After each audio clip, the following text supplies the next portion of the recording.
Let's get stuck into it now with One Nation leader Pauline Hanson. First up, Pauline, great to see you. How disgraceful of Albanese to rush off to the Governor-General at some ungodly hour this morning to call the election simply to play media games and stop the public and talkback radio, spending the day, which they deserve to do, analysing the coalition's budget in reply. How grubby and low-life can you get? If a government has to play dirty tricks like that, I say they've already shown they deserve to lose. So let's start, Pauline. Let's do what they didn't want us to do. Let's discuss the coalition's budget. Basically, I see it as drill, baby, drill for more gas and a start to cutting immigration. But is that enough, Pauline?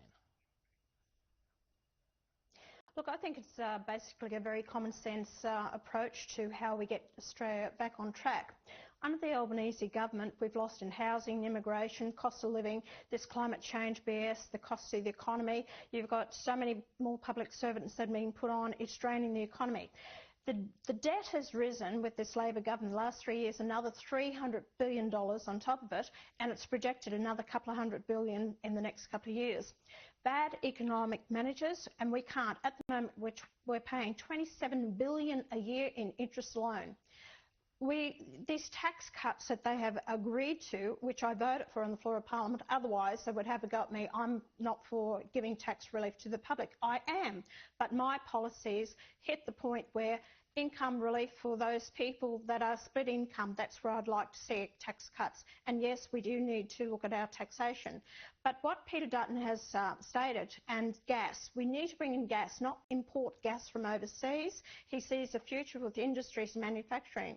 The farming sector needs to be looked after as well. If we get a Labor Greens government, the next set of people they will attack will be the farming sector. They will cut out farming as they have destroyed the live sheep export, plus also the cattle industry will be the next to be attacked, and that's what they're doing, the environmental protection legislation they're bringing in all the time. So the farming sector I'm very concerned about. But I think Peter Dutton's made a good point. What I'd like him to see him do was get out the Paris Agreement, but he will deal with some of the climate change policies. I agree with you there. The immigration 25% cut, is that enough, Pauline? Well, he said it'd be cut to what? What figures? We've had different figures over the last couple of years, the numbers that have come into the country. So, you know, 1.5 million we brought into the country, unsustainable.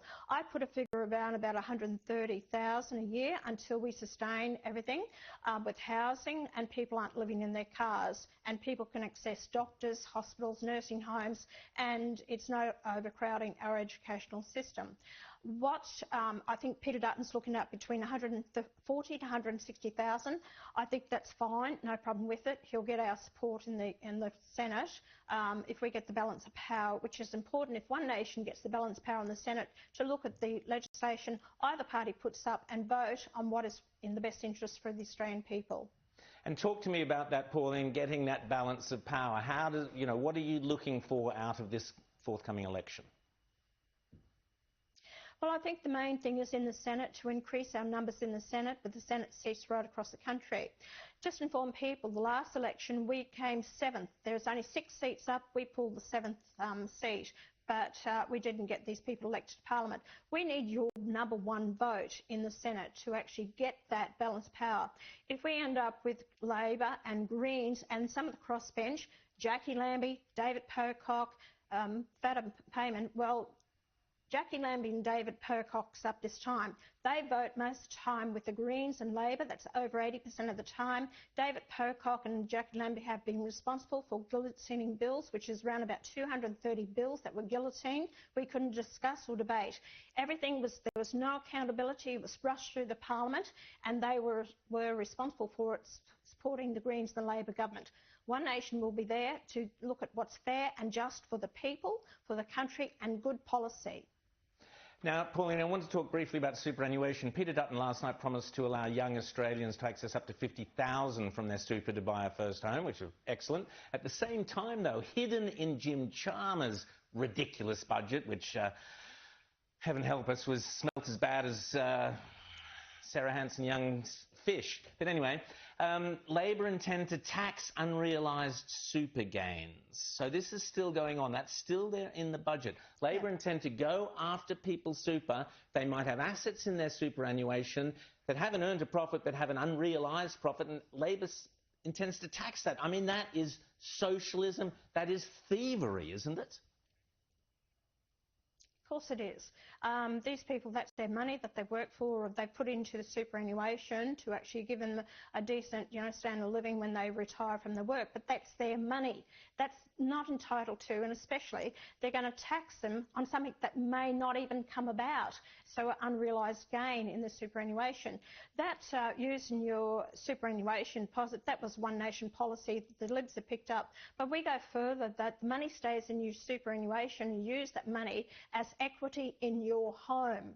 So therefore we don't just limit it to first home buyers.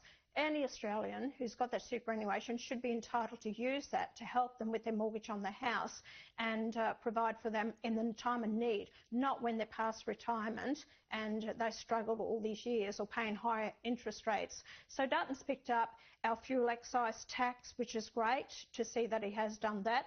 Both have picked up our foreign investment policy.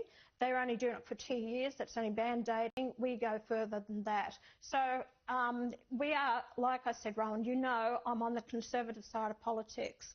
But if I actually do look at policy based on its merit, so whoever puts it up.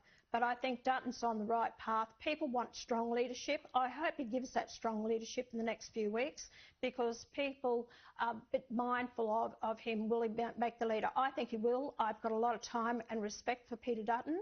I think he will make a very good Prime Minister.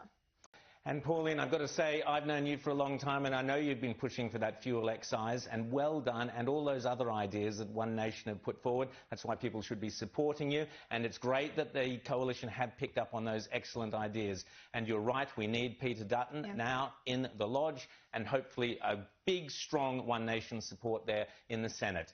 Pauline Hanson, thanks so much for your time here on The World According